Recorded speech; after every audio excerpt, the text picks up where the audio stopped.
Çok değerli tarih severler, bugünkü konumuz Saadettin Köpek ve Türkiye Selçuklu Devleti'ndeki siyasi kaosu anlatmaya çalışacağız. Öncelikle Saadettin Köpek'ten bahsetmek istiyorum.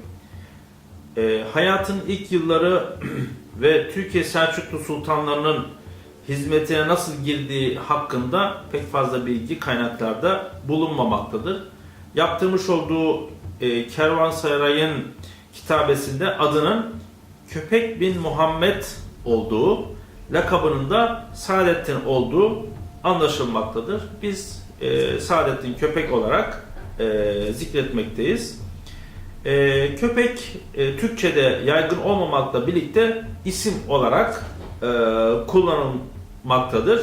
Artuklar'da bir Türk beyinin bu adı taşıdığı bilinmektedir. Yani köpek adı bir hakaret anlamında değildir. Bir hakaret içermediği bilinmektedir. O yüzden Saadettin Köpek dediğimiz zaman bu gerçek, yani ismi hakaret anlamında köpek denmemiştir. Bunu özellikle söylememiz gerekiyor.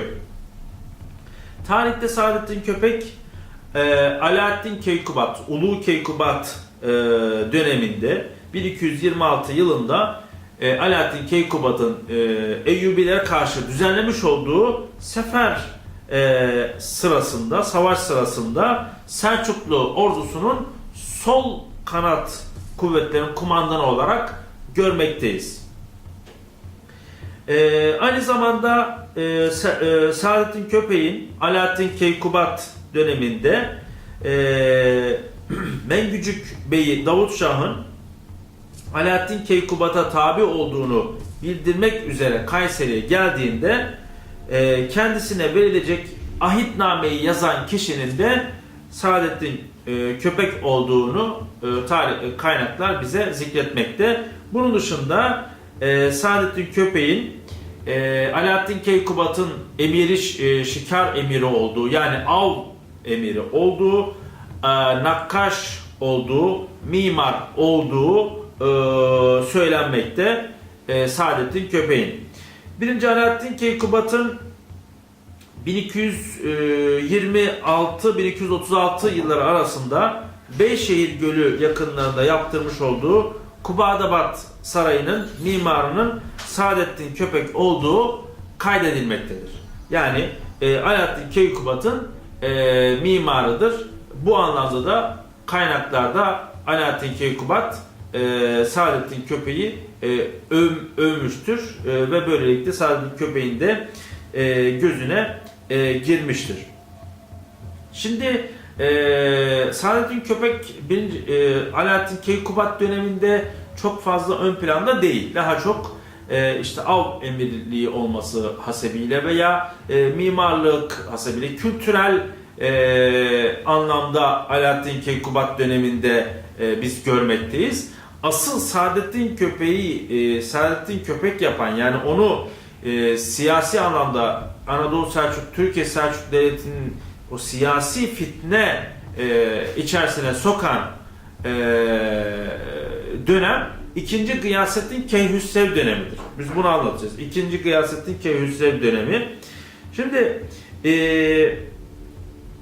Alaaddin Keykubat Gıyasettin Keyhüsrev'i, oğlu, büyük oğlu Gıyasettin Keyhüsrev'i veliaht olarak tayin etmemiş. Onun yerine küçük oğlu İzzettin Kılıçarslan'ı veliaht tayin etmiştir. Alaaddin Keykubat oğlu, büyük oğlu Gıyasettin Keyhüsrev'in, 2. Gıyasettin Keyhüsrev'in sultan olamayacağını, bu noktada yetersiz olduğunu anladığından, bildiğinden onu veliaht tayin etmemiştir.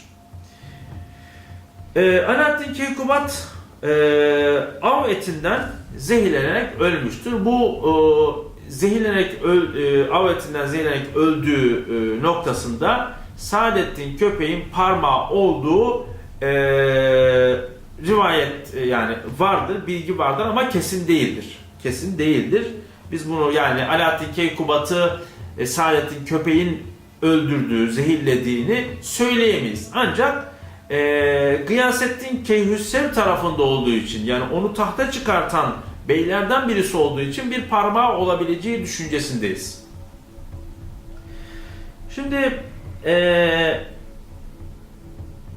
Gıyasettin Keyhüsrev tahta çıkarılıyor. Veliaht olmamasına rağmen tahta çıkarıyor ve bu tahta çıkmasında başrolü oynayan Saadettin Köpek olmuştur. Yani Saadettin Köpek II. Gıyasettin Keyhüsrev'in saltanat ikbalini yaşatan en önemli beydir ve böylelikle en sadık adamı olmuştur Saadettin Köpek. Saadettin Anadolu Selçukluların hizmetinde bulunan Harizm askerlerinin beyi Kayır Han'ı kendisine rakip görüyor ve onu bertaraf etmeye karar veriyor. Çünkü Saadettin Köpek şunu düşünüyor, şunu hissediyor. Ben Gıyasettin Keyhüsrev'i ben tahta çıkarttım. Bütün yetkiler, yani benim dışındaki bütün beyler ikinci planda olması gerekiyor. Ben sultandan sonra birinci adamım diyerekten diğer güçlü beylerin, diğer güçlü emirlerin Gıyasettin Keyhüsrev'e yaklaşmamasını, onda tesir etmemesi hedefinde ilerliyor ve böylelikle Alaaddin Keykubat döneminde Harizm beyleri Selçuklu itaatine girmişti ve askerleriyle, beyleriyle bunlar Selçuklu'ya güç vermişlerdi. Özellikle Moğolların da Anadolu kapılarına dayandığı bu dönemde Harizm beylerin, Harizm askerlerin, Türkmen askerlerin Selçuklu hizmetinde olması çok önemliydi. Ancak Kayır Han'ın hapsedilmesi ve onun hapiste ölmesi Harizmli beyler ve askerlerinin Selçuklu hizmetinden ayrılmasına neden olmuştur. Geri çekilmelerine neden olmuştur ve bunlar ayrılırken, doğuya doğru geri çekilirken de Selçuklu topraklarını yağmalamışlardır. Buradaki en önemli etki, en önemli neden Saadettin Köpek'in burada siyasi anlamda fesat içerisine girmesi ve Kayır Han'ı ortadan kaldırmasıdır. Şimdi burada sultanın atebeyi, yani sultanın onu yetiştiren, onun hocası Şemseddin Altun Aba bu gelişmelerden, yani Kayır Han'ın ortadan kaldırılmasından sorumlu olarak Saadettin Köpek'i göstermiştir. Şemseddin Altun Aba çok önemli bir devlet adamıdır ve burada Harizm beylerinin, Harizm askerlerinin, Türkmenlerin ayrılmasından Saadettin Köpek'i sorumlu tutmuştur. Değerli tarih severler, Şemseddin Altun Aba çok önemli bir beydir ve ta 2. Kılıç Arslan'dan bu yana Selçuklu Devleti'nin hizmetinde, ona sadık olarak devletin bekası için mücadele etmiştir. Saadettin Köpek bu önemli devlet adamını kendisine bu şekilde laflar söylediği için onu ortadan kaldırmıştır ve yaşlı Atabey'i bir şekilde öldürtmüştür. Şemseddin Altun Aba'dan sonra yine etkili devlet adamlarından olan vezir, Selçuklu veziri Taceddin Pervane sıranın kendisine geldiğini anlıyor ve Ankara'ya kaçarak kendisini bir anlamda kurtarmaya çalışıyor. Çünkü Saadettin Köpek o kadar Gıyasettin Keyhüsrev'i etkilemiş ki, Gıyasettin Keyhüsrev zaten babası Alaaddin Keykubat onun kifayetsiz bir devlet adamı olduğunu, kifayetsiz bir kişi olduğunu bildiğinden zaten veliaht olarak tayin etmemişti. Ne yapmıştı? Onun yerine İzzettin Keyhüsrev'i veliaht tayin etmişti. Biliyor Alaaddin Keykubat, yani malını biliyor. O yüzden Gıyasettin Keyhüsrev ne yapıyor? Saadettin Köpek'in elinde bir oyuncak haline geliyor. Saadettin Köpek de siyasi anlamda kudretini sağlamak için bu tecrübeli devlet adamlarını teker teker ortadan kaldırıyor. Taceddin Pervan Ankara'ya kaçtıktan sonra Kemalettin Şemseddin İsfahani bu da Selçuklu beylerinden saltanat naibi. Saltanat naibi kimdir? Sultanın naibi. Yani savaşa gittiği zaman sultan veya şeyi terk ettiği zaman, başkenti terk ettiği zaman onun yerine niyabet görevinde olan Kemalettin Kamyar'a Saadettin Köpek'in bu zulmü, bu beyleri ortadan kaldırması, siyasi fesadı, bu kaosun peşinde olduğunu söylüyor ve onu uyarıyor. Ancak Kemalettin Kamyar çok bir devlet adamı, yani çok ne denir? Kemalettin Kamyar çok düşünceli, yani çok yavaş hareket eden bir devlet adamı olduğundan ve aynı zamanda hayatından da endişe duyduğu için buna yanaşmıyor. Kemalettin Kamyar saltanatı çok önemli bir görevde. Bu yüzden sultanı uyarması için Kemalettin Kamyar'ı sultanı uyarmıyor ve sessiz kalmayı tercih ediyor. Saadettin Köpek ise sultanın gözüne daha çok girebilmek için ne yapıyor? Ne yapıyor? İzzettin Kılıçarslan'ı, Veliaht İzzettin Kılıçarslan'ı Ankara'ya gönderip boğduruyor. Saadettin Köpek Gıyasettin Keyhüssev'in, ikinci Gıyasettin Keyhüssev'in endişede olduğunu, tahtını her an kaybedebileceğini düşünce hep ona vesvese veriyor. Yani sen tahtı kaybedebilirsin, bak benim sayemde tahta geçtin, İzzettin Kılıçarslan'ı ortadan kaldırmazsan diğer beyler bunu tahta geçirecekler vesaire, devamlı vesvese vere İzzettin Kılıçarslan'ı ne yapıyor? Tahta boğdurtuyor. Ankara'ya gönderip boğdurtuyor. Ancak iki tane daha kardeşi var. Gıyasettin Keyhüssev'in bunları boğdurtmuyor. Niçin? Çünkü henüz sultanın erkek çocuğu yok. Sultanın erkek çocuğu olmadığından dolayı kardeşlerini, Kılıçarslan'ı ve Rükneddin'i boğdurtmuyor. Onların hayatlarına dokunmuyor ve onlara Borgulu Kalesi'ne götürerek hapsediyor. Sultanın erkek çocuğu dünyaya gelince Armağanşah Bey Armağanşah'ı onları öldürmekle görevlendiriyor ve kaleye gönderiyor. Ancak Armağanşah Kılıçarslan ve Rükneddin'i öldürmüyor. Durumu sultandan ve Saadettin Köpek'ten gizleyerek geri dönüyor. Şimdi Saadettin Köpek beyleri kaldırmaya devam ediyor. Yani devletin en etkili adamı haline gelecek. Diğer beyleri, diğer devlet görevlerini sindirecek ve böylelikle Selçuklu Devleti'nde tek ses olacak. Böyle bir konuma yükselmek için Taceddin Pervane Gıyasettin Keyhüssev'in tahta çıkmasında çok önemli bir konumda. Çok önemli bir konumda.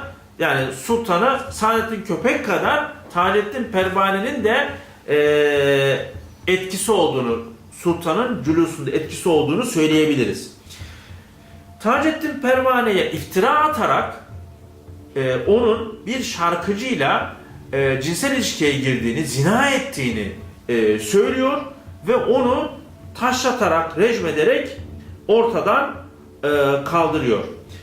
Bu dönemde Emir Celalettin Karatay var ama Emir Celalettin Karatay bakıyor ki Saadettin Köpek'in karşısında kim varsa siyasi fesatla Saadettin Köpek'in çünkü çok zeki adam, yani bir şekilde bir yolunu bulup katlediyor, öldürüyor. Bunu bildiğinden dolayı Emir Celalettin Karatay bütün görevlerini bırakıp bir köşeye çekiliyor. Celalettin Karatay gücü günden güne artan Saadettin Köpek artık kendisini o kadar büyük görüyor ki bunu bir savaşla, bir zaferle süslemek istiyor. Yani bu zamana kadar devamlı fitne ile, oyunla, siyasi oyunlarla belli bir konuma gelmiş. Herkesin düşmanlığını kazanmış birisi Saadettin Köpek. Ama Saadettin Köpek şunu kendisini yücelterek, yani halkın, insanların kendisini beğenmesini, kendisini yüceltmesini istediğinden bir zafer elde etmek istiyor ve bugünkü Adıyaman'ın Samsat kalesini kuşatıyor. Orada Hristiyanlar var. Hristiyanların kuşatıyor ve Temmuz 1238 yılında da bu kaleyi ele geçiriyor. Onun dışında bazı kaleleri de ele geçirerek Saadettin Köpek ne yapıyor? Siyasi anlamda da bir zafer, savaş elde ediyor, bir zafer elde ediyor. Ününe ün katıyor, gücü artıyor ve artık kimse Saadettin Köpek'e yaklaşamıyor. Saadettin Köpek eski emirlerden Hüsamettin Kaymeri'yi de işlemediği bir suçla itham ederek onun mallarına müsaade ediyor ve onu Konya'da öldürtüyor. Şimdi bu olaydan sonra Gıyasettin artık bütün devlet adamlarını, birinci sıradaki bütün devlet adamlarını, yani Gıyasettin Keyhüsrev'in bütün devlet adamlarını ortadan kaldırmış durumda. Siyasi anlamda da bir zafer elde etmiş durumda. Savaş kazanmış durumda. Katmış durumda. Artık hedefi Saadettin Köpek'in hedefi artık bizzat tahta çıkmak. Yani Selçuklu sultanı olmak istiyor. Böyle bir hayal içerisinde bulunuyor. Ancak Saadettin Köpek Selçuklu hanedanından değil, bir bey. Bu yüzden Selçuklu devrinde de kutsiyet taşıyan bu hanedanın ortadan kaldırılması, Ali Selçuk'un ortadan kaldırılması veya Ali Selçuk'un soyundan olmayan bir kimsenin tahta çıkması mümkün değil. Bu yüzden Saadettin Köpek şöyle bir tertip ve hikaye ortaya koyuyor. Saadettin Köpek'in annesi Şehnaz Hatun, Konya'nın zengin ve ileri gelenlerinden birinin kızı idi. Bir hikaye yazıyor Saadettin Köpek. Alaaddin Keykubat'ın babası 1. Gıyasettin Keyhüsrev bu güzel kıza düşkünmüş. Annesi bir gün bu güzel kızı, yani Şehnaz Hatun, yani Saadettin Köpek'in annesini saraya götürüyor. Babasının evine dönen Şehnaz Hatun'un bu macerasında annesinden başka kimse bilmiyor. O da daha sonradan evlenip Saadettin Köpek'in babasının evine gittiği zaman 2 aylık hamileymiş. 2 aylık hamile. Fakat çok zeki olan bu Şehnaz Hatun maharetle bakire olduğunu gösteriyor ve bir şüphe ortaya çıkarmıyor. Saadettin Köpek böylece ben 7 ay sonra dünyaya geldim, ben 7 aylıkken dünyaya geldim diyerek kendisinin Selçuklu soyundan olduğunu ileri sürüyor. Yani babasının 1. Gıyasettin Keyhüsrev olduğunu ve bunun annesinden başka kimsenin anneannesinden başka kimsenin bilmediğini ileri sürüyor ve böylelikle kendisini Selçuklu Ali Selçuk'tan olduğunu ileri sürerek artık saltanatta gözü olduğunu herkese ortaya koyuyor. Tabi bu da yetmiyor. Beyleri ortadan kaldırdı. Kendisini sultan soyundan olduğunu söyledi ve artık sıra geldi 2. Gıyasettin Keyhüsrev'i ortadan kaldırmaya. Şimdi 2. Gıyasettin Keyhüsrev'i de yavaş yavaş alttan sultanın bütün yapılan bütün fenalıkların, bütün kötü işlerin fail olarak gösteriyor.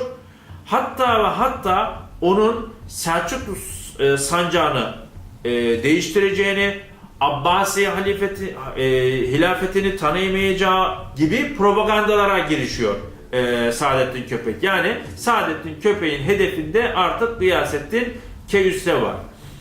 Ve böylelikle bu dedikoduları yayarak, bu entrika içerisine girerek bizzat Selçuklu tahtına çıkma içerisinde, bu propaganda içerisinde yavaş yavaş bir altyapı hazırlıyor. Ve artık Gıyasettin Keyhüsrev devreye giriyor. Gıyasettin Keyhüsrev devlet adamlarının birer birer ortadan kalkması ve sıranın kendisine de gelmesini görüyor ve böylelikle kendisinin çok güvendiği, çünkü Saadettin Köpek o kadar siyasi entrika içerisinde ki sultanın bütün adamları Köpek'e bağlı.